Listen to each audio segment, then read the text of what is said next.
হলো দাদু? এই তুই চুপ কর। লা লা লা লা লা, তুমি তো তুই, তুমি তো তুই, তুমি। এই এলাম উঁচুতে, এই এলাম নিচু। হ্যাঁ, এই হলাম উঁচু, এই হলাম নিচু। আজকে আমি বুড়ো নই, আজকে আমি শিশু।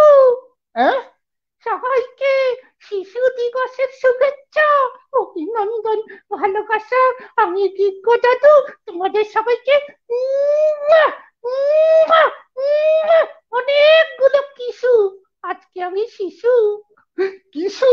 হ্যাঁ হ্যাঁ হ্যাঁ রে বিশু। বিশু? ও না, তুই তো ঘেন্টো কলাস। আমি হলাম ভেন্টু পলাশ, আর আমার সঙ্গে তুই চুপ কর। আমি হলাম গিগ্গ দাদু। নিয়ে এসেলাম। কি নিয়ে এলে? কিছু তো নিয়ে এলে না। কেন, তোকে নিয়ে এলাম? না, নিয়ে এলাম অনুষ্ঠান। গিগ্গ এবং গিগ্গনি, আপনারা তো জানেন রবিবার সন্ধ্যে 7টায় আমরা দুজন। এ নয় কিন্তু। না, আমি নই। আমি গিগ্গ দাদু আর আমেরিকা থেকে বিজ্ঞানী, গবেষক ডক্টর বিশ্বারূপ ঘোষ, আমরা দুজন নানান বিষয় নিয়ে আলোচনা করি, খুব গুরুত্বপূর্ণ বিষয়। আজকেও তেমনি একটি গুরুত্বপূর্ণ বিষয় নিয়ে আমরা আলোচনা করব। ফিল্মি প্রেজেন্স, ফিল্মি প্রেজেন্স, গিগ্গ এবং বিজ্ঞানী লাইভ। বিজ্ঞ এবং বিজ্ঞানী লাইভ। আবার তুই কথা বলছিস, চুপ কর নইলে এক। আচ্ছা, ঠিক আছে। আজকে আমি শিশু, শিশু দিবস আজকে, জওহরলাল নেহরুর জন্মদিন। হ্যাঁ, বাহ, তুমি অনেক। আকার কথা বলছিস। আচ্ছা, ঠিক আছে। আমি এবং বিজ্ঞানী ছাড়া শুধুমাত্র আপনারা কথা বলতে পারবেন, আপনারা আমাদের কমেন্ট করে প্রশ্ন করতে পারবেন। এবং আজকে, আজকে নাচানাচির একটা আর একটা কারণ আছে। আরেকটা কারণ? হ্যাঁ রে হ্যাঁ। কি কারণ? এখন আর ভ্যাকসিনের উপর নির্ভর করতে হবে না। শুনছি নাকি ওষুধ বেরোচ্ছে কোভিডের। কোভিডের ওষুধ? হ্যাঁ রে হ্যাঁ, কোভিডের ওষুধ, তার ক্লিনিক্যাল ট্রায়াল চলছে এবং রিপোর্ট নাকি খুব ভালো এসছে। সেটাই তো বিজ্ঞানী বলবে আমাদের।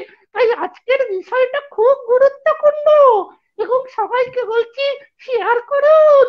ওইটা চলে এসছে, গুড মর্নিং, গুড আরে, মর্নিং। গুড ইভিনিং বিজ্ঞ দাদু, পলাশ, আর আপনারা যারা আমাদের এই প্রোগ্রামটার জন্য বসে থাকেন।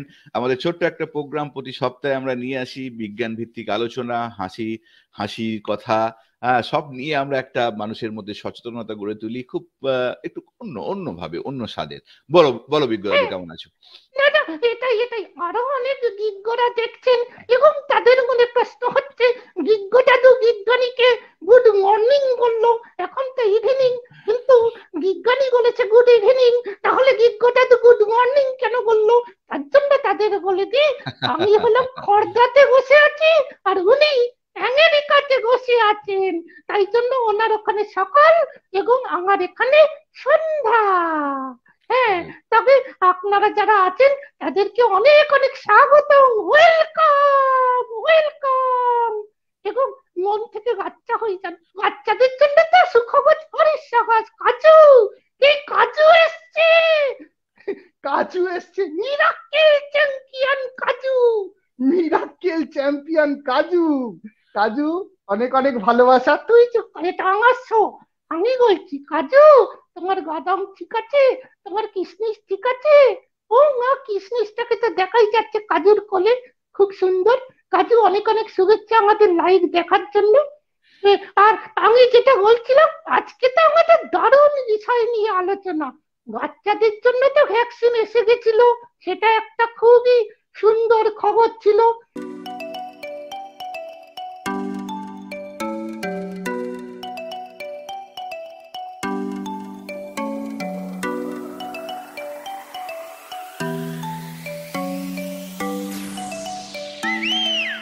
কিন্তু এখন নাকি ওষুধ বেরোচ্ছে, কি বিজ্ঞানী, ওষুধও বেরিয়ে যাচ্ছে না, কোভিডের। ঘটনা হচ্ছে যে, হ্যাঁ, তো গবেষণা তো থেমে থাকেনি। আজকে তো প্রায় 2 বছর ওপর এই কোভিড নিয়ে আমরা চর্চা করছি। আমাদের বহু সায়েন্টিফিক আলোচনা আমরা করেছি সময়ের রেসপেক্টে, যেভাবে ভ্যাকসিনের ডেভেলপমেন্ট হয়েছে, যেভাবে আরো রিসার্চের ডেভেলপমেন্ট হয়েছে।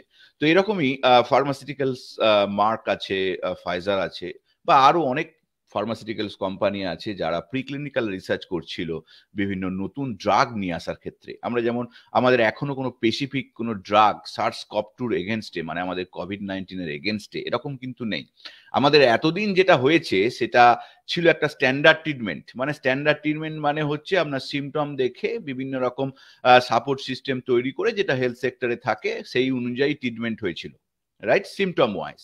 কিন্তু আমাদের স্পেসিফিক এই সার্স কভ-2 কে মারার জন্য যে টার্গেটেড মেডিসিন বলা হয়, সেই ধরনের কিন্তু মেডিসিন এখনো পর্যন্ত আমাদের কাছে নেই, অ্যাপ্রুভ মেডিকেশন নেই। যেগুলো এসেছে সেগুলো এমার্জেন্সি ইউজ অ্যাপ্রুভাল হিসাবে এসছে, যেগুলো রিপারপাস হিসাবে এসছে, যেগুলোর প্রয়োগ কিন্তু খুবই লিমিটেড ছিল, যেগুলো আমরা দেখেছি বারে বারে বহু ড্রাগ এসেছে যেগুলো আবার কখনো কখনো ক্যান্সেল হয়েছে, রাইট। তো এরকম কিন্তু যেমন রেমডিসিভির এসছে, তারপর বিভিন্ন রকম ওগুলোকে কি বলে, আমি ভুলে গেলাম, বিভিন্ন রকম স্টেরয়েড, রাইট, বিভিন্ন রকম স্টেরয়েড এর প্রয়োগ এসছে। তো এইগুলো কিন্তু সময়ের রেসপেক্টে পেয়েছে, এমার্জেন্সি ইউজ অ্যাপ্রুভাল পেয়েছে, কিন্তু সেগুলো ছিল রিপারপাস হিসাবে পাওয়া, রাইট, কোন একটা পার্টিকুলার পারপাস হিসাবে পাওয়া, যাতে আমরা কোভিডের বিরুদ্ধে লড়তে পারি। তো এইবার যে স্পেসিফিক যে প্রিক্লিনিক্যাল রিসার্চ গুলো হয়, সেই রিসার্চ গুলোতে যেটা বোঝায়, মানে আমাদের এই যে ড্রাগ গুলো আমরা পেয়ে যাই, তার একটুখানি ব্যাকগ্রাউন্ড বলে দিই। আমরা তো এটা বিজ্ঞান ভিত্তিক একটা প্ল্যাটফর্ম, যেখানে আমরা অনেক ধরনের কথা, একটা টোটাল কালেকটিভ কথা বলি। তো এই যে আমাদের ড্রাগ ডিসকভারি গুলো আসে, এই ড্রাগ ডিসকভারি গুলো টাইম নেয়। নতুন ড্রাগ, একদম নতুন ড্রাগ কিন্তু টাইম নেয়। প্রিক্লিনিক্যাল রিসার্চ হয় প্রথমে। যে প্রিক্লিনিক্যাল রিসার্চটা এই যে আপনারা দেখেন যে বিভিন্ন জায়গায় আমাদের দেশে যদিও বিভিন্ন ফার্মাসিউটিক্যাল কোম্পানির রিসার্চ, বেসিক রিসার্চ কম করে, কিন্তু অন্যান্য দেশে কিন্তু এই রিসার্চটা কিন্তু তারা করে। তো সেক্ষেত্রে প্রিক্লিনিক্যাল রিসার্চটা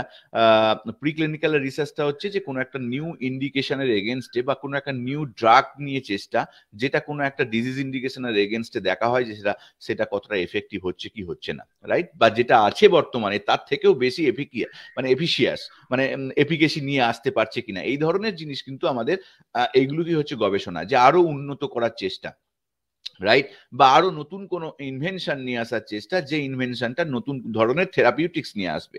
ক্যান্সার ডেভেলপমেন্টের ক্ষেত্রে বলুন, বা যে কোনো ডিজেনারেটিভ বিভিন্ন ডিজিজ আছে সেই নিয়ে বলুন, এগুলোর কিন্তু কন্টিনিউড কিন্তু একটা গবেষণা চলছে, এবং কখনো ব্যর্থতা আসে, কখনো সাফল্য আসে, এইগুলো কিন্তু পার্ট অফ ড্রাগ ডেভেলপমেন্ট।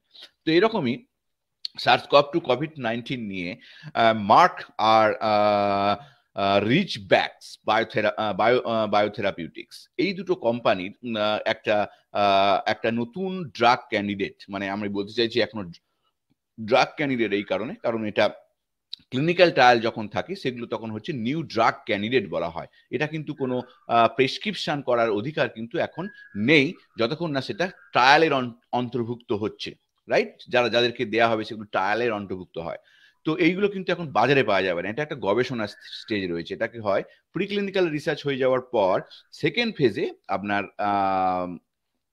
এই ক্লিনিক্যাল ট্রায়ালটা হয়। যেমন আপনারা ভ্যাকসিনের ক্লিনিক্যাল ট্রায়াল নিয়ে ভারতবর্ষে এই ওয়ার্ডটা এখন আপনারা খুব পরিচিত হয়ে গেছেন, কিন্তু ক্লিনিক্যাল ট্রায়াল নিয়ে ভারতবর্ষে কিন্তু আগে এই ধরনের কোনো বিশাল নতুন ড্রাগ এসছে এরকম কিন্তু আপনারা শোনেননি, কারণ সেই ধরনের বিশাল কিছু আমাদের দেশের নতুন ড্রাগের ক্ষেত্রে ডেভেলপমেন্টের ঘাটতি আছে। যেটা আছে সেটা স্বীকার করতে হবে, কেউ স্বীকার করে না। কিন্তু আমাদের ওয়েস্টার্ন কান্ট্রিতে কিন্তু যত নতুন ড্রাগ এখানে আবিষ্কৃত হয়, সেগুলো আমাদের ওই দেশে কি হয়, কোম্পানিরা মার্কেটিং করার অনুমতি নিয়ে মার্কেটিংটা করে, ঠিক আছে। কিন্তু নতুন ড্রাগ ডেভেলপমেন্টের জন্য যে ক্লিনিক্যাল ট্রায়াল করা, নতুন কিছু গবেষণা করা, এইগুলো কিন্তু আমাদের দেশে কিন্তু ঘাটতি আছে। তো সেই কালেকটিভলি আজকে আমরা মার্কের আর ফাইজার, এদের যে দুটো ক্যান্ডিডেট রয়েছে সেই নিয়ে আমরা যে কথা বলবো। বুঝলে ডাক্তারবাবু? ঠিক আছে। আরে বিজ্ঞদেরও তো ভুল হয় নাকি? বিজ্ঞরা তো মানুষ। না বলছি, এই যে তুমি বললে আমাদের দেশ, মানুষের প্রশ্ন হচ্ছে আমেরিকা, সেটা তোমার দেশ। এটাও তো তোমার দেশ। কোন দেশ, কোন দেশের? ঘটনা হচ্ছে কর্মসূত্রে আমি এখন আমেরিকায় থাকি, কিন্তু আমি এখনো ভারতীয় নাগরিক। তো সেই কারণে আমাদের দেশ আহ, বলতে আমি ভারতকেই বোঝাবো। যদিও আমি আচ্ছা কর্মসূত্রে আচ্ছা। আমেরিকায় আছি, এবং আমার ছেলের যদি দেশ বোঝাতে হয়, ও এখানে জন্মেছে, ওটা ওর দেশ, মানে ইটস বাই হ্যাঁ বার্থ, হ্যাঁ, বাই বার্থ ব্যাপারটা থাকে। তো আমিও কিন্তু ওখানেই জন্মেছি, আমিও ওখানেই জন্মেছি। কোভিডের জন্য যেতে পারছি না। আয়, আয়। তুমি আমার তো এখানে এনেছে। হ্যাঁ। তুমি দুঃখ আচ্ছা, করো না। একজন এসছে, আমি আগন্তুক, আগন্তুক। Good evening, good evening. আগ- আমি আগন্তুক। বাহ, আমি আমি বলে রাখি আগন্তুক। বিজ্ঞ দাদু, আমি আগন্তুক, কিন্তু আমি আগন্তুক নয়। ওর মধ্যে একটা আচ্ছা। বিশাল একটা মানবিক মুখ আছে, এবং একটা মানবিক প্রচেষ্টা আছে, যেটা আগামী দিনে আপনারা দেখতে পাবেন। আমি ও আমি মা। পার্সোনালি আমি পার্সোনালি চিনি, এবং ও প্রচুর মেয়েদের এম্পাওয়ারমেন্টের উপর কাজ করে। ঠিক আছে, ও তাই কিন্তু নাকি? ইয়েস, এবং সেটাও কিন্তু করে, কন্টিনিউ করে, এবং ওর অনেক কিছু ইনোভেটিভ আইডিয়াস আছে, এবং ও আমার সাথে এখন অ্যাসোসিয়েটও হয়েছে। আমরা বর্ধমানে একটা প্ল্যানিং করছি, পরে জানাবো ডেভেলপমেন্ট হলে। বাহ বাহ, দারুণ ব্যাপার, দারুণ ব্যাপার। আগন্তুক, আগন্তুক আর বেশি দিন আগন্তুক থাকবে না, সবার পরিচিত হয়ে যাবে, সবার ভালোবাসা পাবে। এবং মেয়েদেরকে নিয়ে এই যে তুমি দুর্গা বানানোর ব্রতী হইতো, দুর্গা এক্স্যাক্টলি। বাচ্চ, ঘরে ঘরে দুর্গা তৈরি হবে। আর এই যে ওষুধটাকে আগে মারুক। নয়নতারা ঘটক, আমাদের regular viewer Nayantara Ghatak, thank you, welcome তো আমাদের 26 নম্বর পর্ব, 26। ভাবছো কিছু ভেবে দেখেছো বিজ্ঞানী? আজকে আমরা টুকটুক করতে করতে 26 নম্বর পর্ব। তো ঘটনা, তো এটা আমাদের অনেক দিনের প্রচেষ্টা। আহ, তো সেই প্রচেষ্টাটা আমরা কন্টিনিউ করছি।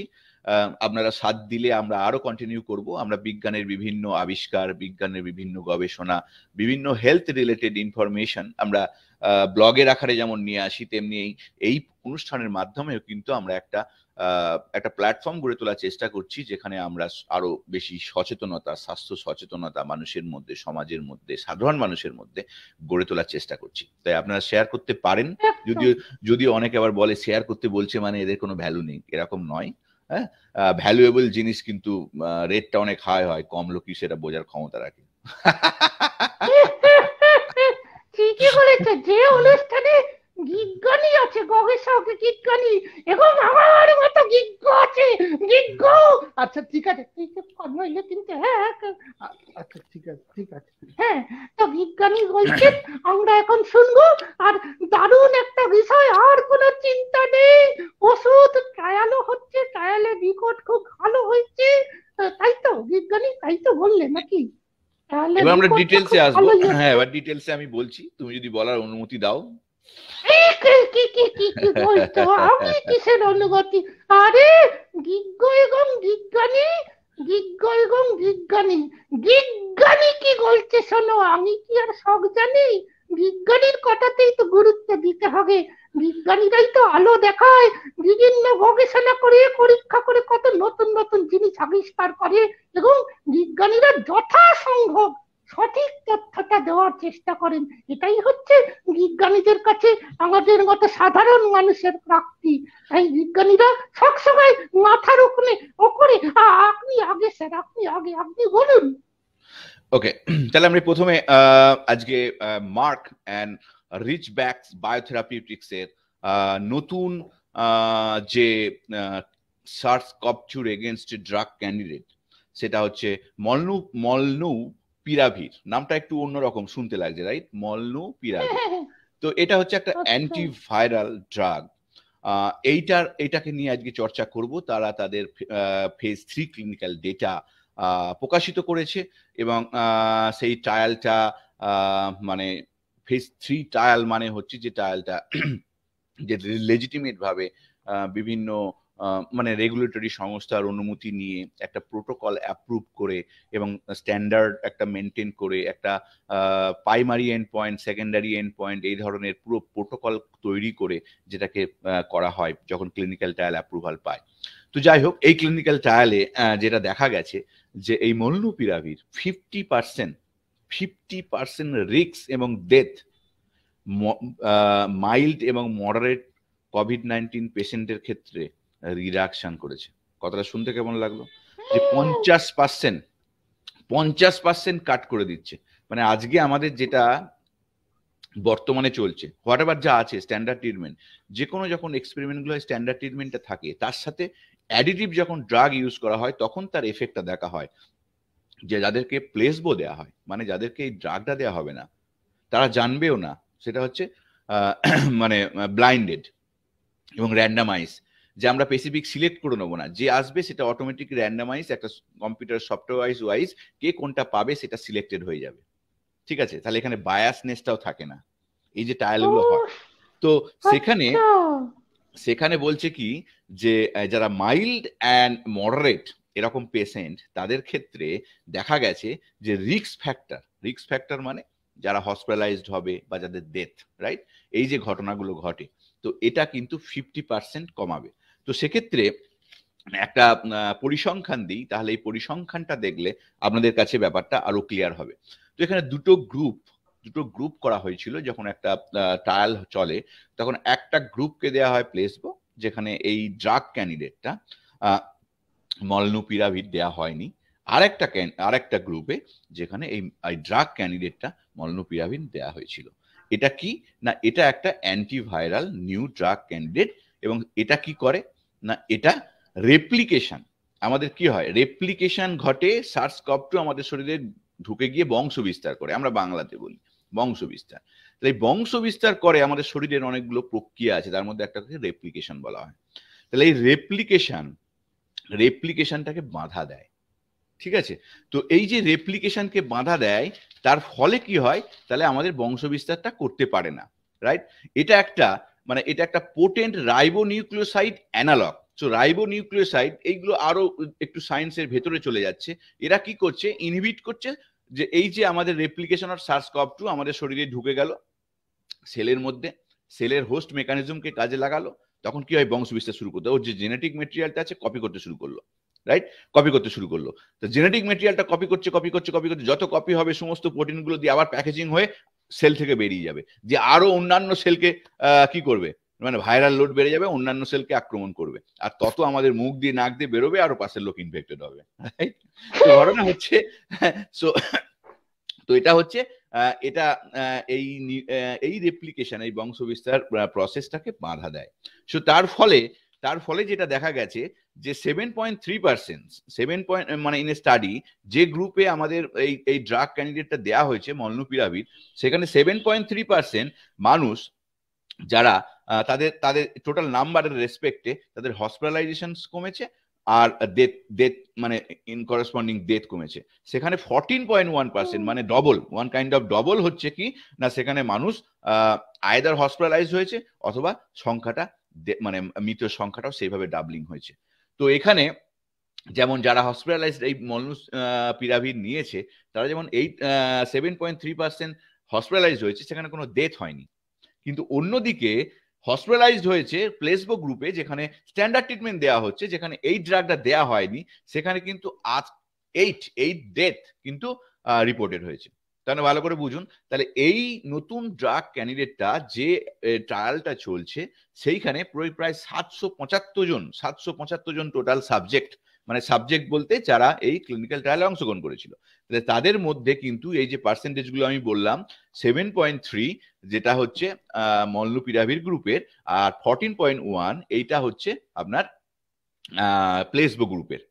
ঠিক আছে, তাহলে এতগুলো পেশেন্টের ক্ষেত্রে যারা মাইল্ড এবং মডারেট যাদের সিমটম আছে, তাদের ক্ষেত্রে এটা প্রয়োগ করা হয়েছিল, এবং দেখা গেছে কারা কারা হসপিটালাইজড হলো এবং কোথা থেকে মৃত্যুর সংখ্যা ঘটলো। তো সেখানে কিন্তু দেখা গেল যে টোটাল মৃত্যুটা প্লেসবো গ্রুপের হলো, যদিও তারা স্ট্যান্ডার্ড ট্রিটমেন্ট পেয়েছে, এরকম নয় যে মৃত্যু হতে দেওয়া হলো না, they are giving total standard treatment যেটা আমাদের অ্যাভেলেবল আছে, রাইট।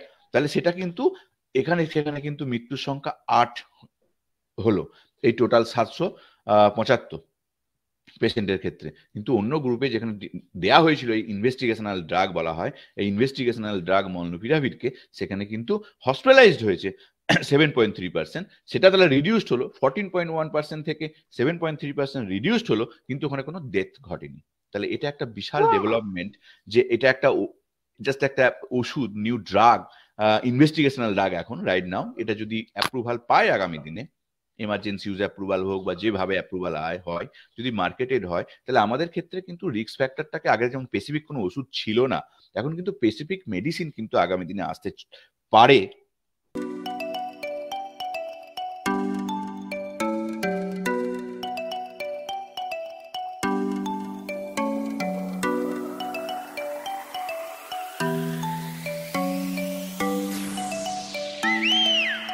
যদি এর সেফটি, এফিকেসি, স্যাটিসফ্যাক্টরি মনে হয় রেগুলেটরি সংস্থার কাছে, রাইট? আমরা তো চর্চা করছি যে রিপোর্টটা তারা প্রকাশ করেছে, তাহলে এই ডেটাগুলো কিন্তু পরে সাবমিট হবে রেগুলেটরি সংস্থার কাছে। তারা সেই ডেটাগুলোর ইন্টিগ্রিটি, মানে ডেটাটা কতটা অথেন্টিক, সেই ডেটাটা আর নতুনভাবে ইভ্যালুয়েশন, স্ট্যাটিস্টিক্যাল ইন্টারপ্রিটেশনস, এগুলো কিন্তু তারা করবে।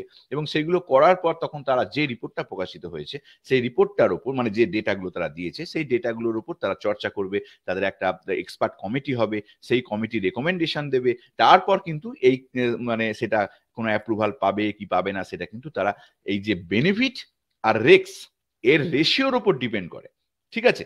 সো তখন কিন্তু এটা কিন্তু আসবে। তো এই মুহূর্তে এটা আমি বলতে পারি এজ এ মানে বিজ্ঞানের ইন্টারপ্রিট যদি আমি করি, এই রিপোর্টের ইন্টারপ্রিট যদি আমি করি, ইন্টারপ্রিটেশনটা যদি আমি করি, তাহলে বলবো যে ইটস লুকস রিয়েলি প্রমিসিং। এবং আগামী দিনে অবশ্যই আমাদের একটা চান্স থাকতেই পারে যে আমাদের আগামী কয়েক মাস বা মানে 6 মাসের মধ্যে হয়তো এই মেডিসিন আমাদের কাছে অ্যাভেলেবল হবে। এবং এটা কিন্তু আমাদের কাছে একটা বিশাল কোভিড দমনে একটা নতুন অস্ত্র আমাদের হাতে আসতে পারে। কি বলো বিজ্ঞ দাদু?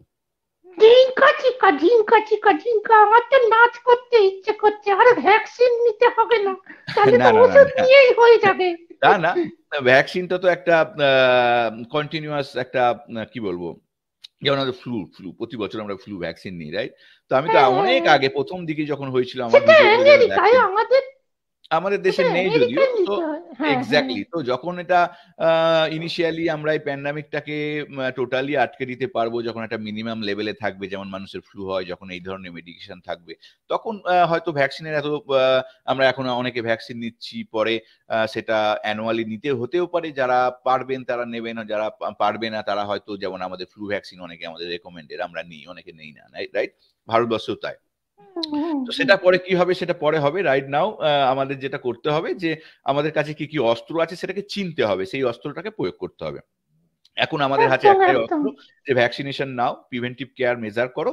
আমাদের যে স্লো ডাউন হয়ে গেছে, যেটা যেন আর কখনো বড় ধরনের কোনো দ্বিতীয় তরঙ্গের মতো যেন পিক নিয়ে না আসতে পারে, সেইখানে আমাদের প্রত্যেকের সচেতনতা কিন্তু আমাদের কন্টিনিউশনটা এখন রাখতে হবে। এবং হ্যাঁ, আমাদের মার্কসটা যেন এখনো কন্টিনিউশনটা হয়, সেটা হলে কি হবে যে আমরা অনেক বেটার জায়গায় আছি বর্তমানে, সেটাকে কন্টিনিউ করতে পারবো। আর ওর্স হবে না। এই যে প্রত্যেকটা মানে আমাদের তো দেখেছি কিভাবে ঘটনাটা আজকে দেড় বছরের ওপর ধরে চললো। সেই প্রথম যখন এই 200-300 হলো, সারা ইন্ডিয়া লকডাউন হয়ে গেল, কত মানুষের মৃত্যু হলো পায়ে হেঁটে, সেগুলোও দেখেছি। আবার কত মানুষ হসপিটালাইজ হয়ে মারা গেল, সেটাও দেখেছি। আবার কখনো কখনো লকডাউন হয়েছে, সারা ট্রেন বাস বন্ধ, হ্যাঁ, মানুষ কাজ দিয়েছে, সেটাও দিয়ে। সেই ঘটনাগুলো যেন আর পুনরাবৃত্তি না হয়, সেই জায়গায় কিন্তু প্রত্যেকটা আমরা এখন শিখেছি। এত লেকচার শুনেছি, বিজ্ঞানী লেকচার শুনেছি, আরো হাজার চ্যানেলে বিজ্ঞদের, ডাক্তারদের, বিজ্ঞানীদের লেকচার শুনেছেন। তো আপনারা তো অনেক কিছু শিখেছেন। তাহলে এবার রেসপন্সিবিলিটি, সমাজকে রেসপন্সিবিলিটি দেখানোরও জায়গা এসে গেছে। তাই আপনারা একটু রেসপন্সিবল হন এবং নিজে নিজের দায়িত্ব পালন করুন, প্রিভেন্টিভ মেজার নিন, এবং আপনি এলিজিবল হলে ভ্যাকসিনেশনটা অংশগ্রহণ করুন। এটাই আমি বলবো যে এখনো আমাদের কিন্তু উই হ্যাভ টু কন্টিনিউ। বলো বিজ্ঞ দাদু। ঠিক ঠিক ঠিক। না, আমি তো বলবোই, কিন্তু সকল দর্শককে বলছি, ফিল্মি প্রেজেন্স এই বিজ্ঞ এবং বিজ্ঞানী live powered by nuclear health India, আপনারা যারা যারা দেখছেন আমাদের 26 নম্বর লাইভ, তাদের সকলকে বলছি, আপনাদেরও মনে যদি কোনো প্রশ্ন আসে তাহলে প্রশ্ন করুন। এখন যেমন আমার মনে একটা প্রশ্ন, মানে তাও মোটামুটি কতদিন কেমন সময় লাগতে পারবে, মানে আগামী দিনে তোমাদের আমেরিকাতে তো আগেই চলে আসবে, আমাদের ইন্ডিয়াতে আসতে কতদিন সময় লাগবে? আচ্ছা, ওষুধ বাজারজাত কবে থেকে? এটাই দেখেছেন, একই রকম করছে লক্ষ্মী নারায়ণ সাহু। বেসিক্যালি এটা বেসিক্যালি বাজারজাত হওয়া, that is marketing and licensing, এই ব্যাপারগুলো। তো যখন ট্রায়াল হয় কোন একটা দেশে, প্রথমে ট্রায়াল হয় আন্ডারে সেই দেশের রেগুলেটরি আন্ডারে, রাইট? ধরো ভারতবর্ষ যদি ট্রায়াল হয়, তাহলে ভারতবর্ষ যে সময় অ্যাপ্রুভাল দেবে, তার কয়েক মাসের মধ্যেই সেখানে মার্কেটিং বা সেগুলো শুরু হয়ে যাবে, রাইট? তো ঘটনা হচ্ছে যেটা আমেরিকায় এই ট্রায়ালটা হচ্ছে, এবং এই আমেরিকায় এফডিএ আছে। এফডিএ রেগুলেটরি সংস্থা যদি যখন পারমিশন অনুমতি দেবে, মানে যদি এটা অ্যাপ্রুভাল পায়, সো তারপর হয়তো আমেরিকাতে খুব তাড়াতাড়ি চলেই আসবে। কিন্তু ভারতবর্ষে যেতে হয়তো আরো একটু প্রসেসিং এ থাকে। অনেক সময় কি হয়, এফডিএ তে অ্যাপ্রুভাল পেলে সেটা যে কোনো দেশই এটা অ্যাপ্রুভাল পেয়ে যায়, ঠিক আছে?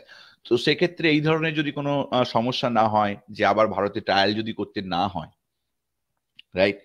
তো এরকম ও অনেক সময় হয়, যেমন ভ্যাকসিনের ক্ষেত্রে, যেমন স্পুতনিক ভি এর ক্ষেত্রে হলো, যে রাশিয়া তো অ্যাপ্রুভাল দিয়ে দিল, তারপর ভারতেও কিন্তু স্পুতনিক ভি এর ক্লিনিক্যাল ট্রায়াল ঘটেছিল। তো এই ধরনের ঘটনা যদি না ঘটে, এগুলো সাধারণত ঘটে না ওষুধের ক্ষেত্রে। এরকম বহু জিনিস আছে, বহু ড্রাগ আছে যেগুলো এফডিএ অ্যাপ্রুভাল করেছে, আমাদের ভারতের বিভিন্ন কোম্পানি লাইসেন্স নিয়ে মার্কেটিং করেছে, এরকম বহু রিপোর্ট আছে। তো এগুলো সময়ের রেসপেক্টে ডেভেলপ হবে। যদি অ্যাপ্রুভাল হয়ে যায়, হয়তো 6 থেকে 6 মাসের মধ্যেই বাজারে চলে আসবে।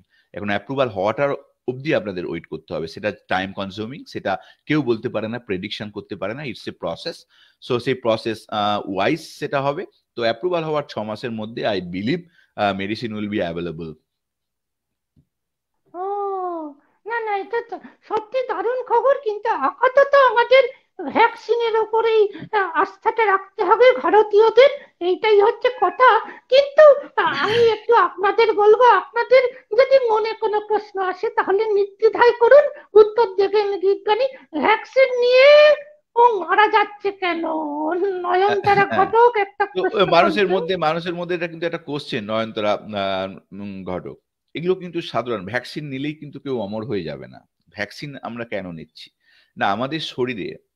আমাদের শরীরে ইমিউনিটিটা, আমাদের একটা ন্যাচারাল ইমিউনিটি আছে, রাইট? যে কোনো প্যাথোজেন যদি আমাদের শরীরে ঢোকে, আমাদের হোস্ট প্যাথোজেন একটা ইন্টারাকশন হয়, এবং আমার শরীরে একটা প্রতিরোধ ব্যবস্থা গড়ে ওঠে।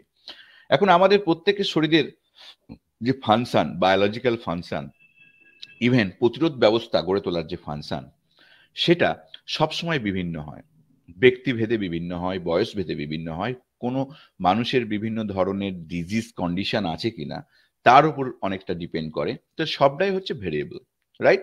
তাহলে কেউ খুব স্ট্রং জায়গায় থাকে, কেউ খুব উইক জায়গায় থাকে, রাইট? তো ঘটনা আবার বিভিন্ন ধরনের ওই যে কোমরবিডিটিস এর কথা বললাম, এগুলো তো রয়েছেই, রাইট? কোমরবিডিটিস বলতে বিভিন্ন ডিজিজ ইন্ডিকেশন যাদের রয়েছে তারাও থাকে। তো সেক্ষেত্রে আমাদের ভ্যাকসিন নিলেই যে তার শরীরে সম্পূর্ণ ইমিউনিটি এসে গেছে এবং অন্যান্য কোনো কমপ্লিকেশন আসবে না ইনফেকশন হলে। তো ভাইরাস যখন ইনফেকশন হয়, তখন বিভিন্ন রকমের ফিজিওলজিক্যাল আমাদের সিমটমস আসে, রাইট? তো কোন সিমটম কার ক্ষেত্রে মানে অন হয়, মানে আসে, সেটা কিন্তু আমরা ভাইরাস ইনফেকশন হলে কেউ বলতে পারে না। এই যে বলে যে 85% মানুষের ক্ষেত্রে অ্যাসিমটোমেটিক, কোনো সিমটমই নেই, ঠিক আছে? আবার দেখা যায় যে আরো 10-15% মানুষের ক্ষেত্রে খুব মাইল্ড, 1% হয়তো বা 2% মানুষের ক্ষেত্রে সেটা সিভিয়ার সিমটম নিয়ে আসে। তাহলে সেগুলো দেখুন, সেগুলো এই যে ভ্যারিয়েশনস আনপ্রেডিক্টেবল, রাইট? সবটাই আনপ্রেডিক্টেবল। তো সেই কারণে যে এই যে মৃত্যুর সংখ্যাটা কিন্তু কমেছে। আপনারা যদি পরিসংখ্যান দেখেন, যখন আমাদের এই ভ্যাকসিনেশন ড্রাইভ হয়নি, এবং সেখানে কিন্তু মৃত্যুর সংখ্যাটা, এখন ভ্যাকসিনেশন ড্রাইভ হয়েছে, এখন অনেকটা হার্ড ইমিউনিটির কথা বলা হয়, যেখানে অনেক মানুষ হয়তো প্যাসিভলি ইনফেক্টেড হয়ে আমাদের শরীরে ইনফেকশন মানে ইমিউনিটি গড়ে তুলেছে, যেগুলো সেরো সার্ভেতে অনেক সময় দেখা যায়। সেক্ষেত্রেও কিন্তু যে একটা পার্সেন্টেজ, আমি বলতে চাইছি যে একটা পার্সেন্টেজ অফ মানুষ কিন্তু যে মৃত্যুর সংখ্যা যেটা ঘটে সেটা কিন্তু কমেছে। যদি আজকের হিসাবে দেখেন, সেটা কিন্তু কমেছে। একদম মৃত্যু হবে না এটা কিন্তু কেউ বলতে পারবে না, এবং এটা কোনো জায়গায় কেউ সিকিউর করতে পারে না। এই যে বিভিন্ন একটা ড্রাগ ক্ষেত্রে আসছে, একটা রিডাকশন, একটা ক্ষেত্রে সবসময় হচ্ছে রিডাকশনের কথা। তাহলে কোনো মানে বেসিক্যালি হচ্ছে যে কোনো ড্রাগ, সেটা কি হয়, আমাদের রিডাকশন করে, রাইট? আমাদের কন্ডিশনটাকে সেফ রাখার চেষ্টা করে। আমাদের শরীরের কখন কোন সিচুয়েশনে সেটা মানে কন্ট্রোলের বাইরে চলে যায়, ওষুধ ফেল করে যায়, সেগুলো তো ঘটে। তাহলে তো মানুষ অমর হয়ে যেত। আমাদের তো অনেক মেডিকেশন অন্যান্য ডিজিজের আছে, তা সত্ত্বেও মানুষের মৃত্যু হচ্ছে কেন? তো ঘটনা হচ্ছে আমাদের সুস্থ লাইফস্টাইল এবং যে জিনিসটা, আর যারা যারা বিভিন্ন ধরনের কোমরবিডিটিস আছেন, প্রপার প্রিভেন্টিভ কেয়ার নিজেদেরকে জানতে হবে, বুঝতে হবে এবং টাইমলি মেডিকেশন এই ব্যাপারটার উপর আস্থা রাখতে হবে এবং কন্টিনিউশন করতে হয়।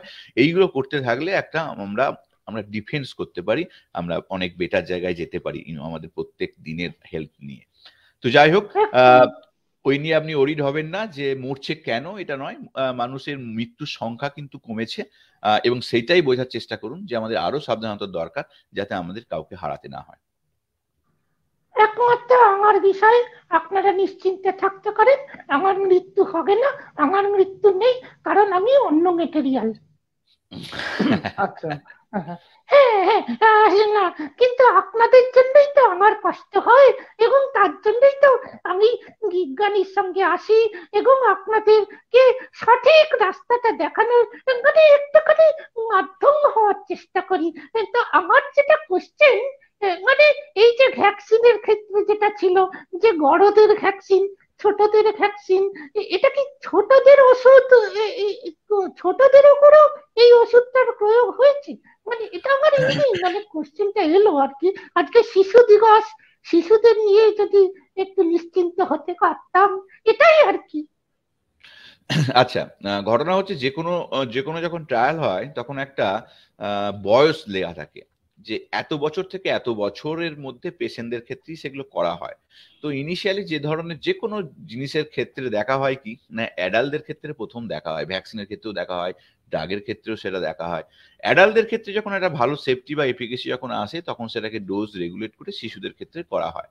তো আমি ডিটেলসটা জানি না যে এই যে কতগুলো বললাম যে 500 না 675 যে সংখ্যাটা বললাম, না 775 যে সংখ্যাটা বললাম, সেই সংখ্যায় যে দুটো গ্রুপ হয়েছিল, একটা প্লেসবো গ্রুপ বা আর একটা ইনভেস্টিগেশনাল ড্রাগের গ্রুপ, এই দুটো গ্রুপে যে প্রোটোকলটা অ্যাপ্রুভ করানো হয়েছিল সেখানে কোন এজটা দেওয়া হয়েছিল, আমি কিন্তু ওই প্রোটোকল নাম্বার দেখলে আমি clinicaltrial.gov-এ গিয়ে কিন্তু এটা জানতে পারি। এই মুহূর্তে আমার কাছে আমি মানে যেতে পারছি না, তাই আমি আপনাদের সাথে কথা বলছি, নাহলে এটা কিন্তু আমি আপনাদের আপডেট দিয়ে দেব এই পেজের। আপনারা যারা দেখছেন আমি এই উত্তরটা দিয়ে দেব, এজটা মানে এই ট্রায়ালটা আমি clinicaltrial.gov, ঠিক আছে, তাহলে এই ট্রায়ালটা কিন্তু ওখানে আছে এবং এই ট্রায়ালটার পুরো কন্ডিশন গুলো, কাদের কাদের দেখা হয়েছে, কোন বয়সে নেওয়া হচ্ছে, সেগুলো কিন্তু প্রপোজালে থাকে, ঠিক আছে। তাহলে ওইটা আচ্ছা। দেখলেই আপনার এই কোশ্চেনটার উত্তরটা আমি দিতে পারবো। আমি যদি যে প্রশ্নের উত্তর জানি না, ঠিক আছে, রাইট নাও, আমি সেটা কখনোই বলি না এবং বলবোও না। আমি যে বললাম যদি যার জানার ইচ্ছা আমি ওখানে একটা অ্যান্সার দিয়ে দেবো, অথবা ওই ট্রায়ালের যে প্রোটোকলটা যেটা পাওয়া যায়, যেটা আমাদের clinicaltrial.gov-এ যেটা আছে, সেখানে পুরো এই যে কন্ডিশন গুলো, কাদেরকে নেওয়া হবে, কি কি ইনক্লুশন ক্রাইটেরিয়া, কি কি এক্সক্লুশন ক্রাইটেরিয়া, কাদেরকে নেওয়া হচ্ছে কাদেরকে নেওয়া হচ্ছে না সাবজেক্ট, এই ট্রায়ালটা কি ধরনের ট্রায়াল, সেটা কিন্তু পুরো পুরো ডিটেলস থাকে, ঠিক আছে। আমি সেটা কিন্তু এখানে আপনাদের আপডেট করে দেবো, কারণ আমি না জেনে কিন্তু, আমি সত্যি বলছি, আমি জ্ঞানও না জেনে কিছু কথা বলি না। এবং আমার কাছে কিন্তু একদম এই এই জন্যই। এই যে পয়েন্টটা বলেছে খুব ভালো পয়েন্ট, এক্স্যাক্টলি কত বয়স থেকে কত বয়স, এই মুহূর্তে আমার কিন্তু মাথায় ওটা নেই, তাই আমি বললাম না। না না, কিন্তু এই জন্যই তো তোমাকে ভাল লাগে, তুমি যতটুকু জানো, যতটুকু আমাদের মধ্যে আছে। এবং শুধু তাই নয়, তুমি এই নতুন প্রশ্নগুলোকে খুব গুরুত্ব দাও। এই যে প্রশ্নগুলোর উত্তর হয়তো জানা নেই, কিন্তু তুমি গুরুত্ব দিলে এবং পরে আবার তাদের প্রশ্নগুলোর নিরসনও করে দেবে, উত্তরটা নিজে জোগাড় করবে। এর জন্য তুমিও জানছো, আমরাও জানছি। এটাই তো দারুণ একটা ব্যাপার। এই যে clinicaltrials.gov, এখানে মার্কের এই মলনুনিভির এটা টাইপ করলেই দেখবেন এই এই ট্রায়ালটা চলে আসছে, রিপোর্ট চলে আসছে, মানে কিভাবে এই ট্রায়ালটা করা হয়েছে, পুরো মানে কন্ডিশনস গুলো কিন্তু এখানে পাবেন, ঠিক আছে। তাই এই প্রশ্নটা আপনাদের জন্য আমি এই ওয়েবসাইটটা দিলাম, আপনাদের টাস্ক দিলাম, আপনারা খুঁজে বার করে নিন, দেখি আপনারা কতজন অ্যাক্টিভ হতে পারেন।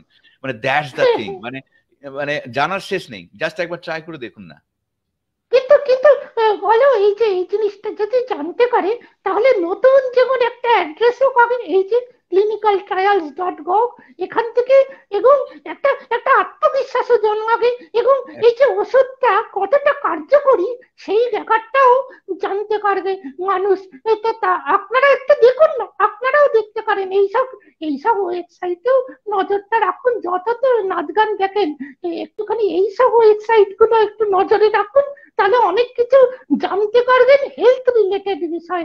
নতুন কি কি আপডেট হচ্ছে, এখন যেমন ভ্যাকসিনের পরবর্তী পর্যায়ে আমরা চলে এসেছি, আমরা এখন কোভিডের ওষুধ আবিষ্কারের পথে। দারুণ ব্যাপার, আজকে সেই নিয়েই আমাদের আলোচনা। আপনাদের মনে যদি কোনো প্রশ্ন থাকে তাহলে করুন, বিজ্ঞানী আছেন, বিজ্ঞানী উত্তর দেবেন। এবং আমার একটা এই বিষয় থেকে একটু বেরিয়ে এ, এ, মানে তোমাকে, এই যে তোমার বর্ধমানে তোমার বাড়ি, তুমি ওখানে একটা জিনিস করছো, সেই ব্যাপারটা যদি একটু বলো। ভূমি পুজো তো হয়ে গেল, কি বললে? ভূমি পুজো, ভূমি পুজো, আমি আমি হ্যাঁ হ্যাঁ, হ্যাঁ বলছি। ভূমি আমি পুজো হয়ে গেল বর্ধমানে। তোমার একটা দারুণ উপহার দিতে চলেছে তুমি বর্ধমানের মানুষজনকে, সেই বিষয়ে যদি আমরাও একটু শুনি। দরকার হলে আমি এখান থেকে বর্ধমান চলে যাব, খড়দা থেকে বর্ধমানে ডিরেক্ট ট্রেন আছে, ট্রেনটা আচ্ছা চালু আচ্ছা হয়ে গেছে। আচ্ছা, ওটা তো আমি বলবো, খুব ভালো কোশ্চেন করেছো, কিন্তু এই প্রসঙ্গে আমার মনে হয় যে আর একটা আপডেট আজকে দেওয়া প্রয়োজন। তো আপনাদের যে হুম, হুম। ওয়েবসাইটে দিলাম আপনারা দেখবেন, না পেলে আমি অবশ্যই আপনাদের কাছে অ্যান্সারটা পাঠাবো। আর 2 নম্বর হচ্ছে যে আর একটা ড্রাগ, নিউ ড্রাগের কথা না বললেই নয়, ঠিক আছে? হুম, সো আর একটা নিউ ড্রাগের কথা, হ্যাঁ আর একটা নিউ ড্রাগ আছে বিজ্ঞ দাদু, ঠিক আছে, যেটা বিশাল ভাবে এখন চর্চিত, এবং সেটাও ফেজ 2-3 ডেটা পাবলিশ কিন্তু করেছে। সেটা কিন্তু আপনাদের জানাটা খুব দরকার। সেটা কিন্তু বলো ফাইজার। কি, এটা উপহারের করে উপহার, হ্যাঁ, মানে সো সেটা হচ্ছে মানে ফাইজার। আচ্ছা, ওষুধ একটা একটা একটু আটকালাম বিজ্ঞানী, এটা আমার কোশ্চেন হচ্ছে, মানে ওষুধ যদি বেরিয়ে যায় তাহলে নিশ্চয়ই হসপিটালে যাওয়ার ব্যাপারটা একটু কমে যাবে, বাড়িতে একদম, বসে ওষুধ খেয়ে এটাই নিলেই তো হয়ে যাবে। এটাই তো বললাম যে যে যে রিস্ক ফ্যাক্টর কমবে, হসপিটালাইজেশনও কমবে, সব কমবে। সো ঘটনা হচ্ছে সেই জন্য সময় লাগে, নতুন ড্রাগ ডেভেলপমেন্ট করতে সময় লাগে। একটা বেসিক প্রিন্সিপালের উপর ড্রাগ ডেভেলপমেন্ট হয়, একটা নতুন মানে একটা দিকে ড্রাগ ডেভেলপমেন্ট হয়, নতুন মেকানিজম খুঁজতে হয়, যে কোন মেকানিজমের এই স্পেসিফিক ড্রাগের উপর কন্ট্রোল করা যায়। সেগুলো প্রচুর প্রি ক্লিনিক্যাল এটাকে বলা হয়, রিসার্চ গবেষণা, এটা কিন্তু বিজ্ঞানীরা করে থাকে সাধারণত। তারপর সেটা ক্লিনিক্যাল ট্রায়ালে আসে, হ্যাঁ, with different kind of approval, regulatory approval, protocol approval, clinical trial approval, এইসব এইসব চলে আর কি। সো এগুলো স্টেজ বাই স্টেজ। তাহলে আসল কাজের কথাটাই আসি। হ্যাঁ তো হ্যাঁ হ্যাঁ, নতুন নতুন ওষুধ। নতুন ওষুধ ফাইজার, মানে ওষুধ নয়, এখনো কিন্তু ইনভেস্টিগেশনাল ড্রাগ, আমরা ওষুধ বলতে পারি না, এটাকে বলেন ইনভেস্টিগেশনাল ড্রাগ। এটা বাজার আচ্ছা, লব্ধ নয়, এটা ক্লিনিক্যাল ট্রায়ালে কিন্তু অ্যাভেলেবল, যারা এই ক্লিনিক্যাল ট্রায়ালে অংশগ্রহণ করেন এবং কনসেন্ট দিয়ে, ঠিক আছে, কারণ এটা একটা নিউ ইনভেস্টিগেশনাল ড্রাগ। তো ফাইজারের ক্ষেত্রে প্যাক্সলোভিড প্যাক্সলোভিড বলে একটা নতুন ইনভেস্টিগেশনাল ড্রাগ ফাইজারের ফেজ 2 and 3 রিপোর্ট তারা কিন্তু প্রকাশ করেছে। এবং আপনারা চমকে উঠবেন যে তারা যেটা বলছে যে মডারেট এবং মাইল্ড এই ধরনের পেশেন্টের বাড়িতে রেখে বেসিক্যালি যে ট্রিটমেন্ট, সেখানে কিন্তু তারা 89% হসপিটালাইজেশন কমিয়েছে। Can you believe this? Hmm, 89। তো বলো কি, 89%, 89%, রাইট? তো সেখানে কিন্তু 89% একটা হসপিটালাইজেশন কমিয়ে যাওয়া এবং তার রেসপেক্টে ডেথ কমে যাওয়া, এটা কিন্তু একটা one kind of miracle effect তারা দেখেছে, এবং যেটা তারা প্রকাশ করেছে। অফকোর্স তাদের এই ডেটা রেগুলেটরি সংস্থা দেখবে, তারা বিচার করবে, ভবিষ্যতে অ্যাপ্রুভাল পাবে কি পাবে না সেগুলো পরের কথা, কিন্তু যে রিপোর্ট তারা প্রকাশ করেছে সেই রিপোর্টের উপর বেশ করেই তো আমরা কথা বলি এবং সেটাকে নিয়ে চর্চা করি। তো এটা হচ্ছে এই প্যাক্সলোভিড, এটা এটা একটা প্রোটিয়েজ ইনহিবিটর। কি না, প্রোটিয়েজ ইনহিবিটরটা SARS-CoV-2 3CL প্রোটিয়েজ, তার ইনহিবিটর, রাইট? কেন না, এই কিছু কিছু প্রোটিয়েজ আছে আমাদের শরীরে, আমাদের এই প্রোটিয়েজ গুলো কি করে, বিভিন্ন রকমের প্রোটিনকে ভাঙে, নতুন নতুন ছোট ছোট কণা তৈরি করে, যেগুলো আবার বিভিন্ন রকম মেকানিজমে কাজে লাগে, অনুঘটক হিসেবে কাজে লাগে, বা কোনো নির্দিষ্ট কোনো ফাংশন থাকে তাদের। তাহলে এখানে আমাদের রেপ্লিকেশনে এটাকে বলছে যে প্রোটিয়েজ ইনহিবিটর, এই যে প্রোটিয়েজটার কথা আমি বললাম 3CL, SARS-CoV-2 3CL, এই প্রোটিয়েজটাকে ইনহিবিট করে, মানে তার ফাংশনটাকে ব্লক করে। তাহলে ওই রেপ্লিকেশন আলটিমেটলি ইনডাইরেক্টলি ওই রেপ্লিকেশনটাকে বন্ধ করে।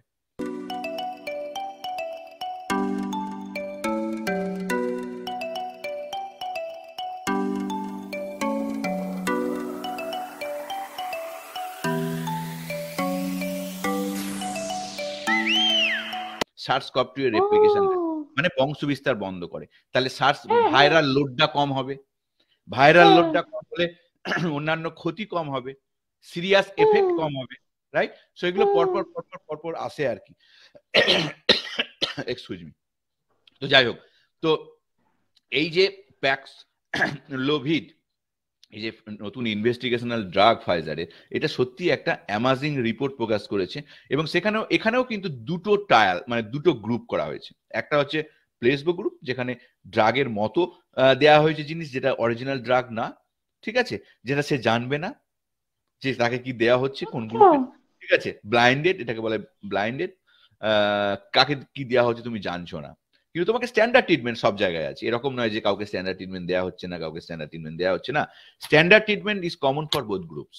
তারপর একটা মেডিসিনকে প্রয়োগ করা হচ্ছে, ইনভেস্টিগেশনাল ড্রাগ প্যাক্সলোভিড, সেটা এক গ্রুপকে দেওয়া হচ্ছে, এক গ্রুপকে দেওয়া হচ্ছে না। সেটাও কিন্তু সবাই জানবে না যে কাকে কোনটা দেওয়া হচ্ছে, রাইট? তারপর যে এফেক্ট গুলো ঘটে তার সেইগুলোকে লিপিবদ্ধ করা হয়। কি না, বাড়িতে যারা মাইল্ড বা মডারেট, এরকম বহু মানে বলতে পারি যে 389 আর একটা 389, হ্যাঁ, টোটাল 389 পেশেন্টের ক্ষেত্রে একটা রিপোর্ট এসছে। সেখানে বলেছে যে হসপিটালাইজড হয়েছে 3 জন, যেখানে এই ড্রাগ ক্যান্ডিডেটটা দেওয়া হয়েছে, আর সেটা হচ্ছে 1% মতো।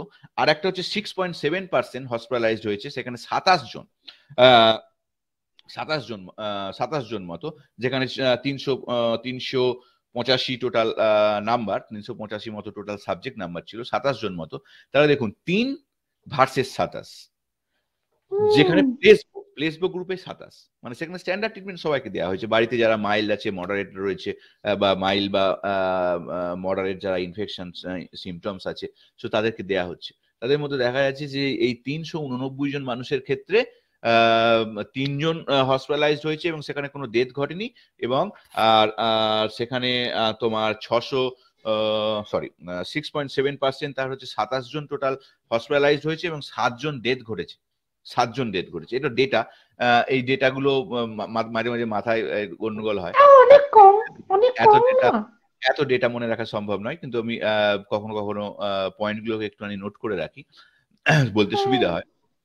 তো যাই হোক, তো সেক্ষেত্রে কিন্তু এটা একটা বিশাল আশাপ্রদ রিপোর্ট, রাইট? কোনো ডেথ নেই কিন্তু, ভালো করে বুঝুন, 1%। আর ওখানে হচ্ছে 6.7%, সেখানে কিন্তু 7 জন ডেথ ঘটছে, মানে প্লেসবো গ্রুপ। তাহলে এই যে ধরুন 389 জন মানুষের ক্ষেত্রে 389 টোটাল সাবজেক্টের ক্ষেত্রে দুটো গ্রুপ করে স্টাডিটা হলো, একটা হিউজ সিগনিফিকেন্স ডিফারেন্স পাওয়া গেল। হসপিটালাইজেশন রিডিউস করলো, আবার ডেথ সংখ্যা কিন্তু দেখুন নেই আমাদের ইনভেস্টিগেশনাল ড্রাগ, যেখানে কিন্তু আবার 7 জনের ডেথ ঘটেছে এই 389 জন মানুষের। মানে এগুলো বিভিন্ন হয় সবসময়, যে 89 আর মানে বেসিক্যালি কি জানেন তো, যে কোনো এই যে সাবজেক্ট গুলোকে যখন ভাগ করা হয়, একটা গ্রুপ কোনোটাই হয়তো 389 হলো, কোনোটাই 385 হলো। তো সেই জন্য এই নাম্বার গুলোকে না এক্স্যাক্টলি আমাকে মানে যখন বলি একটু হয়, কিন্তু পার্সেন্টেজটা আমি ঠিকই জানালাম। তো সেক্ষেত্রে তাহলে আপনারা দেখলেন 1% আর 6.7% ডিফারেন্সটা বুঝুন, এটা একদম এক্সাক্ট সেম নাম্বার। 1% আপনার হসপিটালাইজড হচ্ছে, নো ডেথ, আর সেখানে 6.7% হসপিটালাইজড হচ্ছে, 7টা ডেথ, মানে বেস্ট অন 385 অর 389, ঠিক আছে? সো দুটো গ্রুপের ক্ষেত্রে দুটো নাম্বার ছিল আর কি। তো যাই হোক, তাহলে এই যে আমি কথাটা বলতে চাইছি এই কারণে, এটা একটা ক্লিনিক্যাল ট্রায়াল রিপোর্ট, যে রিপোর্টটা আপনারা সার্চ করলে পাবেন। তো সেই রিপোর্টটা থেকে আপনারা যদি বোঝেন, তাহলে এটা আমরা বুঝতে পারি যে আগামী দিনে যে ফাইজারের এই যে ড্রাগ ক্যান্ডিডেটটা, রাইট, এই ক্যান্ডিডেটটার যে রিপোর্ট, সেটা আরো নিশ্চয়ই ফেজ 2-3 হচ্ছে, 3 রিপোর্ট, আরো সংখ্যা সাবজেক্ট বাড়াবে, সেটা আরো রিপোর্ট আসবে। কিন্তু বর্তমানে দেখুন 89% মানুষের ক্ষেত্রে সেই বলছে রিস্ক ফ্যাক্টরটা কমাচ্ছে, সেটাই ভাবনাটা চিন্তা করা যায় যে আমরা কোন জায়গায় পৌঁছাচ্ছি, কতটা কন্ট্রোল স্টেটে আসতে পারি আগামী দিনে, যে আমাদের হয়তো হসপিটালাইজ খুব কমে যাবে। দেখুন 1% হসপিটালাইজ কমে যাচ্ছে এবং সেখানে ডেথ নেই। তাহলে আমরা টোটালি তখন কিন্তু SARS-CoV-2 এর মেকানিজমের উপর কাজ করছি। এই যে ড্রাগটা রেপ্লিকেশনটাকে, স্পেসিফিক SARS-CoV-2 রেপ্লিকেশনটাকে আটকাচ্ছে, রাইট? এটা হচ্ছে একটা প্রোটিয়েজ ইনহিবিটর, যে প্রোটিয়েজটা রেপ্লিকেশনে অংশগ্রহণ করে, সাহায্য করে। তাহলে প্রোটিয়েজের অ্যাক্টিভিটিটাকে, প্রোটিয়েজ হচ্ছে মানে এই প্রোটিয়েজ প্রোটিনকে ডিগ্রেড করার যাদের ক্ষমতা থাকে, এটাও একটা এনজাইম, রাইট?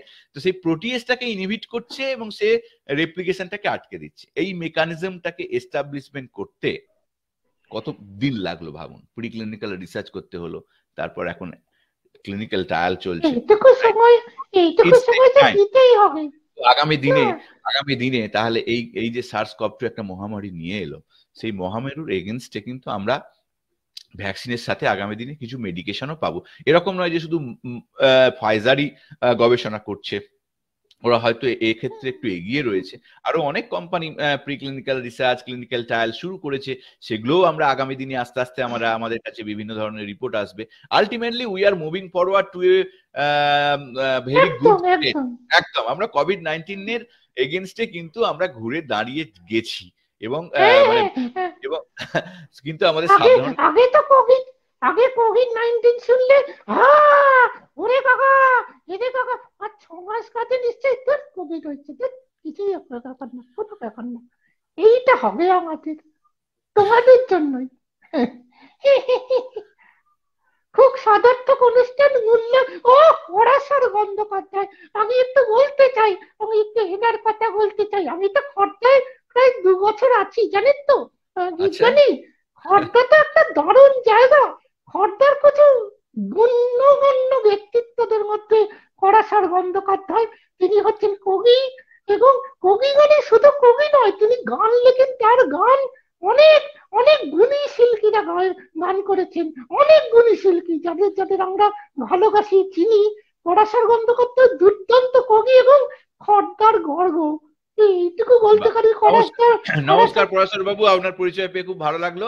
তো আমরা এই রকমই গল্পের ছলে বিভিন্ন রকম আড্ডা, এরকম এটাকেই আমরা একটা বিজ্ঞ এবং বিজ্ঞানী এটা বলে দীর্ঘদিন মানুষের মধ্যে গড়ে তোলার চেষ্টা করছি। আপনি আজকে এসছেন, আপনাকে জানতে পেরে চিনতে পেরে খুব ভালো লাগলো। সঙ্গে থাকুন আমাদের, এইভাবে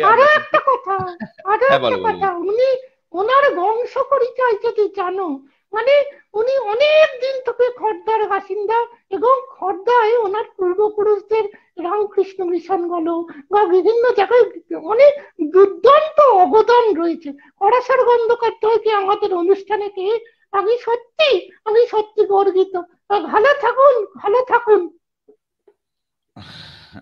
বাহ, থ্যাংক ইউ। তো তাহলে তুমি যে প্রশ্নটা করছিলে আমার মনে আছে। হ্যাঁ, বর্তমান excellent discussion. Thank you sir, অভিজ্ঞ দাদু, থ্যাংক ইউ। আমি আগন্তুক, ওর ভালো নামটা কি আমার জানার খুব ইচ্ছা হচ্ছে। পূজা, ভালো নাম পূজা। তো খুব আমি ওনার সাথে কথা বলেছি, এবং ওনার যে মাইন্ডসেট রয়েছে, আমি রিয়েলি খুব ভালো লেগেছে যে এই ধরনের মাইন্ডসেট যদি আজকের ইয়াং জেনারেশনদের মধ্যে আসে, তাহলে কিন্তু আমরা খুব ভালো একটা ভ্যালুয়েবল এমপ্যাথেটিক সোসাইটি কিন্তু আগামী দিনে দেখব। আমি চাই আপনারা প্রত্যেকেই কিছু ভালো কাজ করার চেষ্টা করুন, ছোট ছোট কাজ করুন, ছোট ভালো কাজ করুন, সমাজকে সমৃদ্ধ করুন। এইভাবেই কিন্তু আমাদের সুস্থ সমাজ গড়ে উঠবে, এবং সেটা সকলের কালেকটিভ কন্ট্রিবিউশনের ফলেই। একজন $1 মিলিয়ন দান করছে, কোটি কোটি টাকা দান করছে, মানে সমাজ শুধরে যাবে না। যদি আপনারা নিজেরা প্রত্যেকে না সেই জিনিসটা বোঝেন যে ছোট্ট জিনিসের মানে ছোট্ট সাহায্যের যে অবদান সেটা বোঝেন, তাহলে কিন্তু আমরা কিন্তু সেই জায়গায় কখনোই আসবো না। আমাদের প্রত্যেকের একটা সমাজের কন্ট্রিবিউশন দরকার, সেটা ছোটই হোক আর বড়ই হোক, প্রত্যেকে কিন্তু অ্যাপ্রিসিয়েটেড। তাই আপনারা সকলে এগিয়ে আসুন, ভালো কাজ করার চেষ্টা করুন।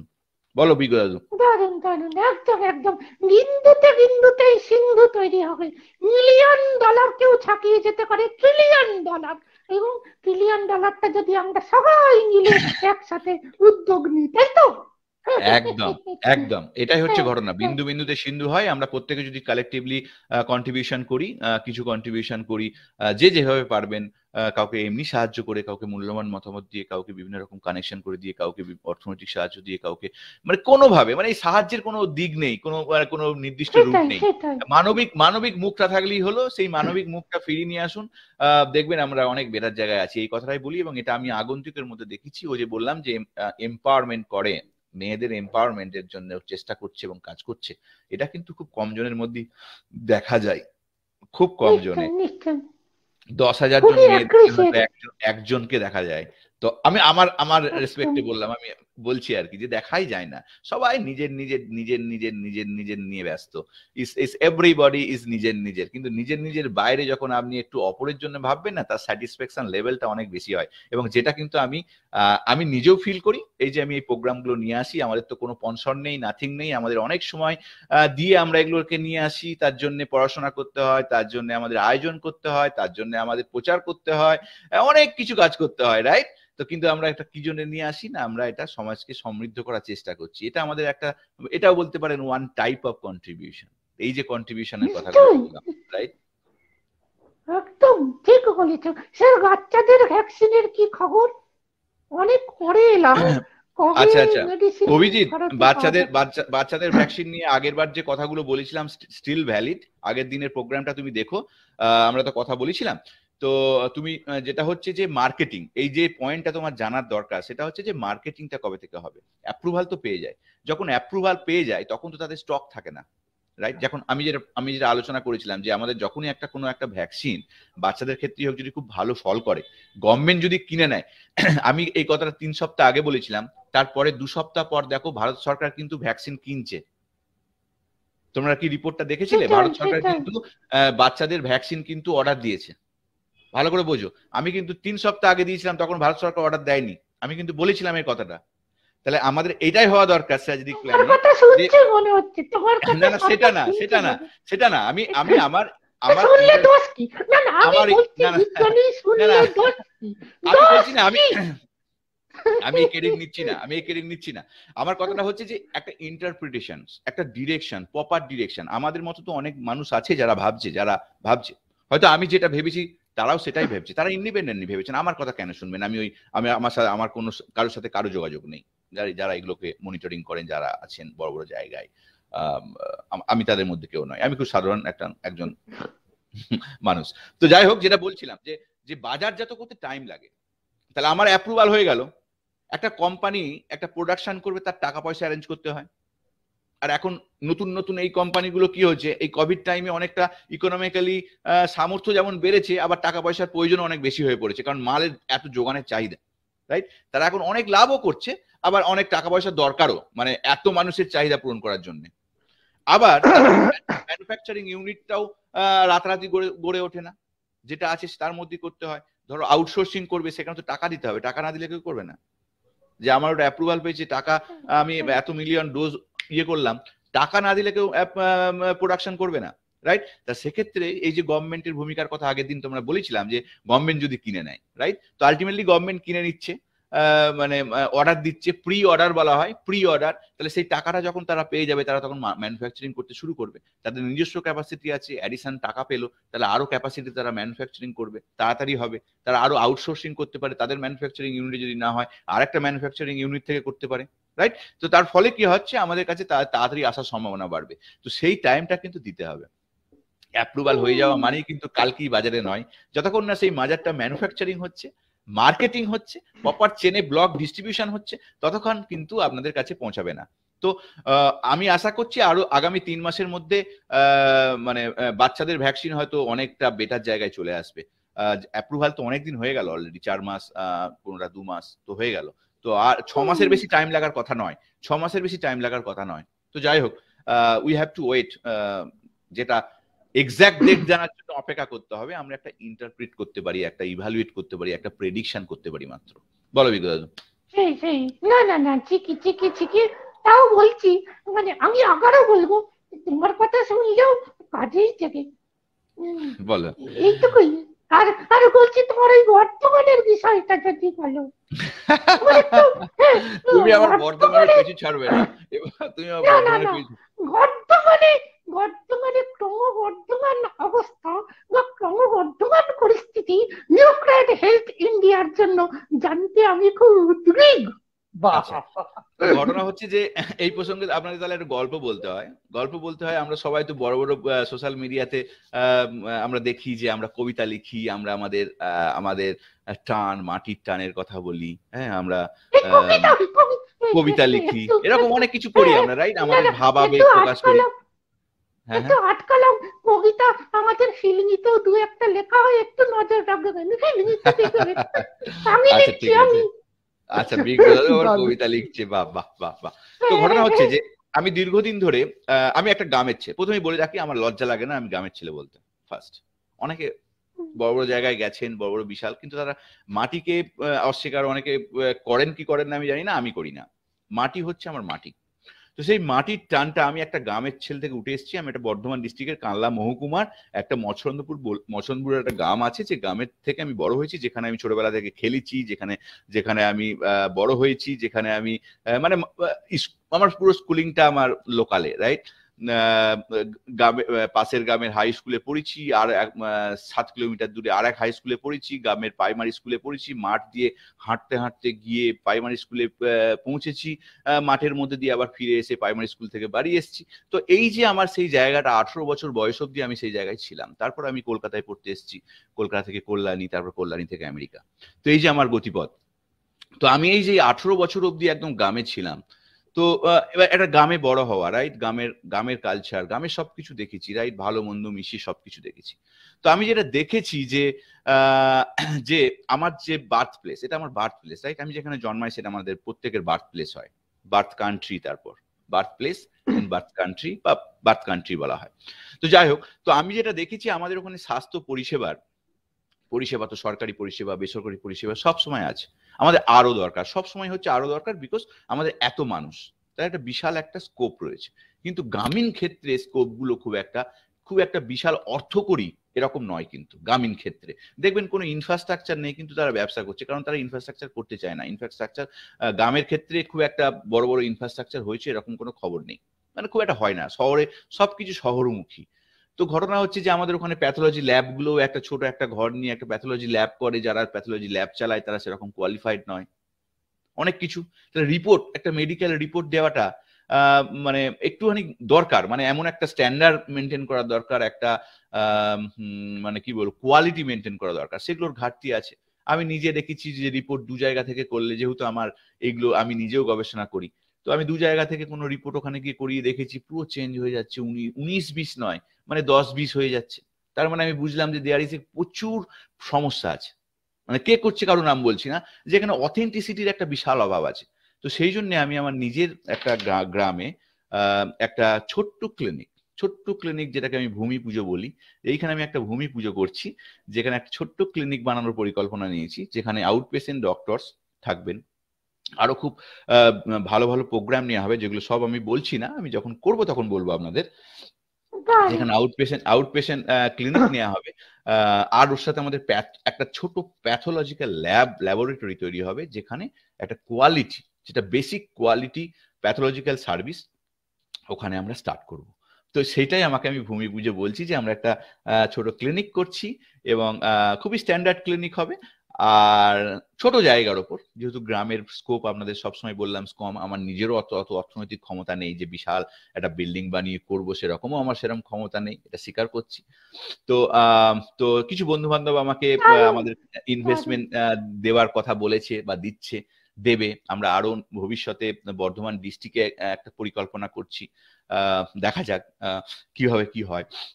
তো সেখানে আমি এটাকে আমি গ্রামের ভূমি পুজো বলছি, এবং এখানে আমি চাইছি যে একটা খুব সুন্দর একটা ছোট্ট পলিক্লিনিক তৈরি হোক, যেখানে আউট পেশেন্ট ক্লিনিক প্লাস আমাদের একটা প্যাথোলজিক্যাল সার্ভিস, যেটা আমাদের খুব অভাব, যেটা যে কোনো রোগ ডিজিজ ইন্ডিকেশনের ক্ষেত্রে এই রিপোর্টটা খুব ইম্পর্টেন্ট হয়ে পড়ে। সেই রিপোর্টটার ওপর অথেন্টিসিটি ফিরিয়ে নিয়ে আসার লক্ষ্যে আমি ওখানে প্রথম কাজ শুরু করব, এবং এটা আমি আমার নিজের জায়গা থেকেই কাজ শুরু করব, সেটাকেই আমি ভূমি পুজো বলেছি। এবং আমাদের ডিজিটাল হেলথের পাশাপাশি আমাদের আগামী দিনে বিভিন্ন পলিক্লিনিক, ছোট ছোট পলিক্লিনিক রুরাল ডেভেলপমেন্টের উপর আমি ভেবেছি, এবং আমি আমার সামর্থ্য মতো আমি এগিয়ে যাব, আপনাদের সহযোগিতার অপেক্ষায় থাকলাম। দারুণ দারুণ দারুণ। এই যে তুমি মাটির কথা বলছিলে না বিজ্ঞানী, মাটি মাটি, এই যে অনুষ্ঠানটা শেষ হবে আর এই যে কলাস মাটি মাটি করে চেল্লাবে কেন বলো তো? কেন? নাকে বলবে টি না টি না টি, চা খাও না এত। আর আচ্ছা, আমি তো কি খাচ্ছিলাম এতক্ষণ, নাকে কলাস তো জ্বালিয়ে খেতে না। পারিনি। হ্যাঁ, ওকে ওকে খেতেও দেবো না, কিচ্ছু খেতে দেবো না, এত খাই খাই কিসে তোর? না না, খাবো না, আমি খাবো না, কিচ্ছু খাবো না, তুমি থাকলে। আমি খাই না, তুই কি খাবি?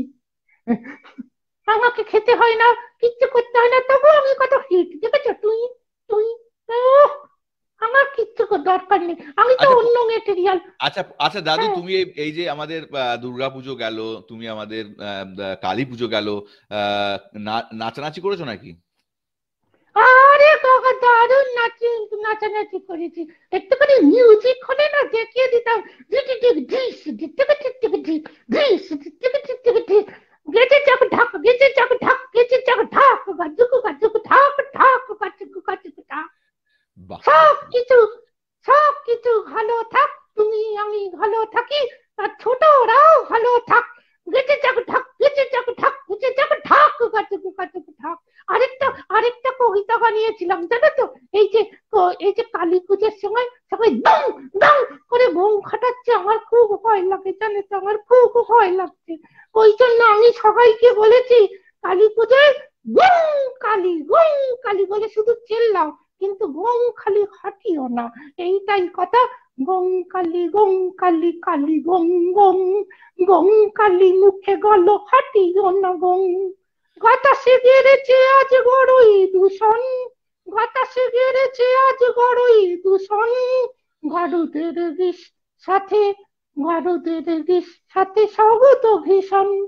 কুকুর বিড়াল ভয়ে কুকুরে চরম, কুকুর বিড়াল ভয়ে ভয়ে কুকুরে চরম। কটাকা কি মারা গেল গোনো ভাই বোন, জানো এই গম খাটার জন্য ভারতের বিষে কত পাখি মারা যাচ্ছে। কুকুর বিড়াল ভয় কুকুরে গাড়িতে বসে থাকে, ওরা রাস্তায় ওরা জায়গা খুঁজে, আমি দেখেছি নিজের চোখে। তাই জন্য একটু এইসব গরুদ গম শব্দ, আমাদের কিন্তু ভালো শব্দগুলো বেছে নিতে হবে। এত শব্দ বেড়ে যাচ্ছে চারদিকে, ভালো শব্দগুলো হারিয়ে যাচ্ছে বিজ্ঞানী।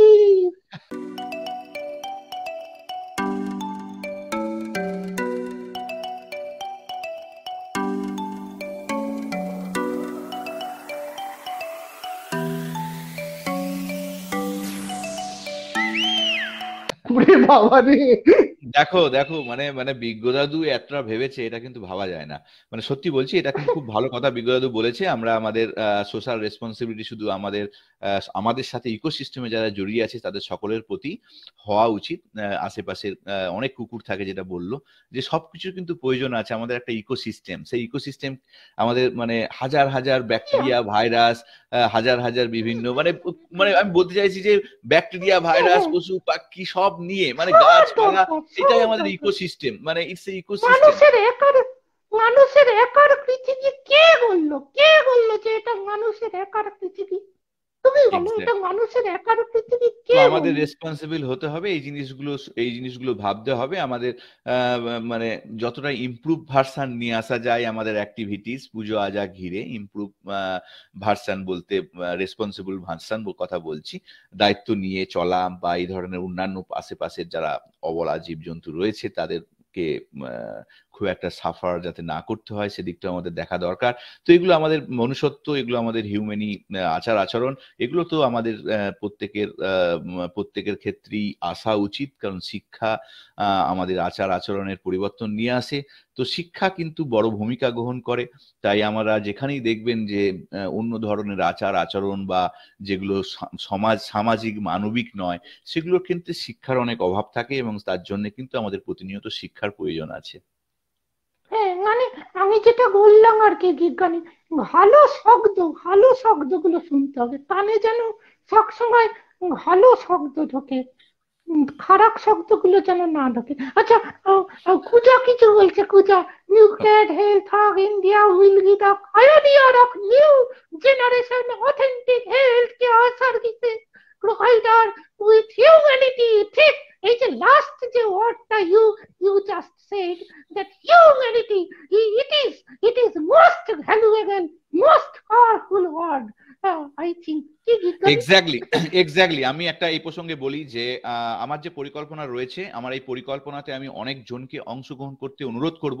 এই কারণে অংশগ্রহণ করতে বলতে যে এই যে অথেন্টিক হেলথ কেয়ার পরিষেবা কিন্তু দেওয়া যায়, দেওয়া সম্ভব, মানে মানে যে কোনো হেলথ কেয়ার পরিষেবা তার মধ্যে হিউম্যানিটি আর অথেন্টিসিটি এই দুটোকে অ্যাড করে দেওয়া সম্ভব যদি এক্স্যাক্টলি অথেন্টিক বলতে ব্যাপারটা হচ্ছে যে আপনি সময় কোয়ালিটি সময় দিয়ে একটা ইনভেস্টিগেশন করছেন এবং সেই ইনভেস্টিগেশনটা যে প্যাথোলজি হচ্ছে বা এটা হচ্ছে সেটা উইথ কেয়ার। মানে ব্যাপারটা হচ্ছে যে আমরা কি করি, আমরা যদি কেয়ার না করি মানে জাস্ট সাইন করছি, রাইট? তুমি যদি উইথ অথেন্টিসিটি বলতে মেজার করে মানে তোমাকে সিকিউর করতে হবে যে ইট ইজ মোর মানে টুয়ার্ডস মানে ফিটিং উইথ দ্য অথেন্টিসিটি, মানে ভুল এতে ভুল কম হয়, মিনিমাইজ স্বাস্থ্যের দিক দিয়ে সমস্ত দিক দিয়ে এক্স্যাক্টলি যেন ভুলটা কম হয়, আমাদের যে হেলথ ম্যালপ্র্যাকটিস যেন না হয়, এইখানে যেন আমরা অথেন্টিক প্র্যাকটিসটা আমরা করি। আমাদের বহু ম্যালপ্র্যাকটিসের ঘটনা কিন্তু ঘটছে এবং ঘটে এবং কোয়ালিটি কম্প্রোমাইজ হয়েছে,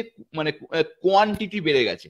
তো সেইখানে সেটা একটু চ্যালেঞ্জ আছে, এরকম নয় যে করা সম্ভব বললেই করা সম্ভব, দেয়ার ইজ এ চ্যালেঞ্জ। কারণ আমাদের আরো যদি আমাদের হেলথ কেয়ার প্রোভাইডার যদি বেশি থাকতো তাহলে এই চ্যালেঞ্জটা আসতো না, যদি আমাদের আরো অ্যাভেলেবল ডাক্তার থাকতো তাহলে এই চ্যালেঞ্জটা আসতো না। যেহেতু আমাদের ডাক্তারের সংখ্যাটা লিমিটেড, পপুলেশনটা এত বেশি, সেই জন্য এই চ্যালেঞ্জটা আছে। কারণ কোয়ালিটি, আপনারা একজনের কাছে চলে যাচ্ছেন, 50 জন চলে গিয়ে লাইন দেখাচ্ছেন, আপনাদের প্রত্যেকে দূর থেকে এসছেন, আপনাদের 10 মিনিটের মধ্যে মানে হতে হবে, 1 ঘন্টার মধ্যে হতে হবে। তাহলে 1 ঘন্টায় যদি 50 জন 100 জনকে দেখে ডাক্তার বা 50 জনকে দেখে, কোয়ালিটি কতটা থাকে ইটস এ কোশ্চেন সাইন আমি করে দিলাম। কিন্তু ঘটনা হচ্ছে সেখানে যদি আমাদের আরো অনেক ডাক্তার অ্যাভেলেবল, তো সংখ্যাটা যদি অনেক বেড়ে যেত সিস্টেমে, না তো আমাদের পপুলেশন ওয়াইজ যে ডাক্তারটা ডবল হয়ে গেছে, মানে ধরুন 2000 জনে একজন ডাক্তার আছে, যদি আমাদের 500 জনে একজন ডাক্তার থাকতো তাহলে ডাক্তারদের কোয়ালিটি অটোমেটিক্যালি আমরা দেখতে পেতাম, কারণ কোয়ালিটির জোরেই তখন মানুষ চুজ করতে পারতো, রাইট? কোয়ালিটির জোরে তখন মানুষ চুজ করতে পারতো, তখন ডাক্তাররা কোয়ালিটিকে এনশিওর করতো। মানে আমি বলছি না যে ডাক্তাররা কোয়ালিটি এনশিওর করেন না, কেউ স্বীকার করবেন না আমি করি না, সবাই বলবে করি, কিন্তু ঘটনা হচ্ছে যে রিফ্লেকশন যখন হচ্ছে তখন কিন্তু quality is getting compromise with quality is getting compromise with quantity, right? সবাই বলছে আমি 2 মিনিটে যদি পারি, আরে 2 মিনিটে হয় না দাদা, 2 মিনিটে একটা ইনভেস্টিগেশন সম্ভব নয়, একটা human investigation for any disease indication হয় না। এবার আপনি বলতেই পারেন হয়, আমি ডিবেটে যাচ্ছি না, সেইখানে আমার আলোচনাটা হচ্ছে যে we are getting compromise, right?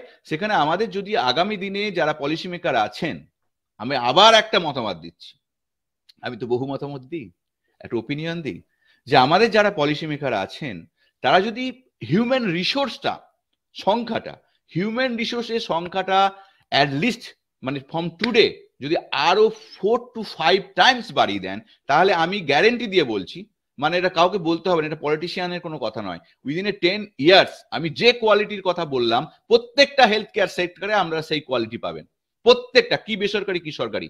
যদি আমাদের হিউম্যান রিসোর্সটা আজকে স্টার্ট করে আগামী বছর থেকে 5 টাইমস করে দেওয়া হয়, 10 বছর পর, কালকে থেকে রিফ্লেক্ট হবে না, আমি 10 বছরে বললাম, 10 বছর পর আপনাদের ঘরের আশেপাশের অলিতে গলিতে যে সমস্ত হেলথ কেয়ার সেক্টর থাকবে সেখানেও যে কোয়ালিটি আপনি পাবেন, যে কেয়ার, যে হিউম্যান সাপোর্ট পাবেন, আমরা সরকারি হসপিটাল বেসরকারি হসপিটাল সব জায়গায় সেটা পাবেন। একটাই মানে ফর্মুলা, যে আমাদের হিউম্যান রিসোর্সটা বাড়াতে হবে। যদি এত ডিমান্ড হয়ে যায় কোয়ালিটি কখনো থাকবে না, মানে তখন সেখানে মানে কোয়ান্টিটি এসে যাবে। যখন আমাদের মানুষ চুজ করবে তখন কোয়ালিটি আসবে। আজকে মানুষের চুজ করার জায়গাটা কিন্তু নেই, মানে এটা সিস্টেম, মানে ইটস, দেখুন আমি হেলথ কেয়ার একটা হাব বানাচ্ছি, রাইট? তো সেখানে আমি চেষ্টা করব, এই যে কথাটা বললো, আমি চেষ্টা করব কোয়ালিটি ফিরিয়ে নিয়ে আসা, কিন্তু কতটা পারবো সেটা কিন্তু ডাউট আছে। আমি যে এই প্যারামিটার গুলো বললাম, কিন্তু আমার চেষ্টা কিন্তু খামতি থাকবে না, এটুকুনি আমি আপনাদের বলতে পারি, ঠিক আছে? উইথ হিউম্যানিটি, সেটা আমার ক্ষেত্রে হিউম্যানিটি আমি সবসময় 100% পাবেন, আমাদের সাথে এমপ্যাথেটিক অ্যাটিটিউড পাবেন, ব্যবহার পাবেন, কোনো কিছুর ঘাটতি হবে না, এদিক দিয়ে আমি একদম ড্যাম শিওর। ডায়াগনস্টিক্স যে প্যাথ ল্যাব আমরা করব, সেখানে আমরা আমাদের রিপোর্ট রেখে দেবো, আপনারা দেখবেন সেই একই ডেটা কোনো হেরফের হবে না, যেটা ভ্যারিয়েশন সেটাই হবে, 10 আর 20 হবে না, বিকজ আমি নিজে একজন সায়েন্টিস্ট, আমি প্রতিদিন প্রিক্লিনিক্যাল রিসার্চ করি, প্রতিদিন টেস্ট টিউব ঘাঁটি, প্রতিদিন রিয়াকশন করি, প্রতিদিন বায়োকেমিস্ট্রি করি, আমি জানি কনসিস্টেন্সি কি করে আসে, একই বায়োকেমিক্যাল আসে, রাইট? তো ঘটনা হচ্ছে যে সে এই যে এইটা কিন্তু নিউক্লিয়ার হেলথ একটা সেন্টার করলেও কিন্তু সেখানে সেটা রিফ্লেক্ট করবে। এখন আপনি আমার যে মডেল আছে, আগামী দিনে আমি একটা ইনভেস্টর ব্রোশিওর বানাবো, আমাদের যেহেতু এটা লেজিটিমেট একটা কোম্পানি হয়েছে, আমি একটা ইনভেস্টর ব্রোশিওর বানাবো।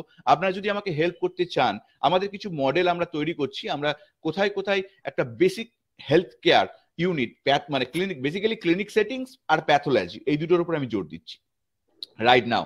তো আমরা 5টা কি 6টা আমরা স্পেসিফিক প্লেস আমরা ভেবে রেখেছি, যেখানে আমরা একটার পর একটা তৈরি করব এবং সেটাকে আমরা জুড়বো একসাথে। তাহলে একটা এরিয়াতে, এটা হচ্ছে একটা মডেল, স্টার্ট আপ মডেল, যে হাউ একটা জায়গায় স্বাস্থ্য পরিষেবার একটা মানে পুরো চেঞ্জ করা যায়।